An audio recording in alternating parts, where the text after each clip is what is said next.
Today, we're going to generate a Juce plugin. To do this, you'll need to download Cmajor and Visual Studio. But I wasn't satisfied with the ADSR result from the previous tutorial. So I implemented one based on the fixed ADSR from the standard library. You can check the code if you want, and if you'd like a tutorial on this, leave a comment and I'll bring it to you. To export the patch as a Juce plugin, open the command palette by pressing Ctrl+Shift+P and select Cmajor. Export patch as a Juce plugin. Select the folder where you want to create the project.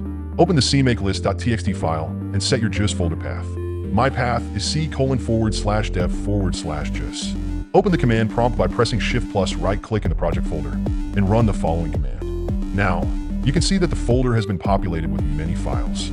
Open the Visual Studio solution SineSynth.sln. Select SineSynth_VST3 in Visual Studio and then compile.